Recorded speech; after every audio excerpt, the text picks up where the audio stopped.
حضرت علی رضی اللہ عنہ کا دل کو چھو لینے والا واقعہ مختصر سا واقعہ ہے، آخر تک ضرور دیکھیں گا۔ کبھی سوچا ہے طاقتور وہ نہیں جو دوسروں کو زمین پر گرا دے، بلکہ وہ ہے جو اپنے نفس کو قابو میں رکھے۔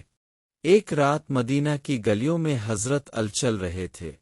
اچانک ایک یتیم بچہ رو رہا تھا۔ حضرت ال راکے اور وجہ پوچھی۔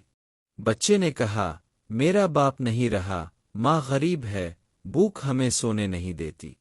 یہ سن کر حضرت ال فوراً بیت المال سے کھانے کا سامان لائے اور خود اپنی پیٹھ پر الفاٹے کر اس بچے کے گھر پہنچے۔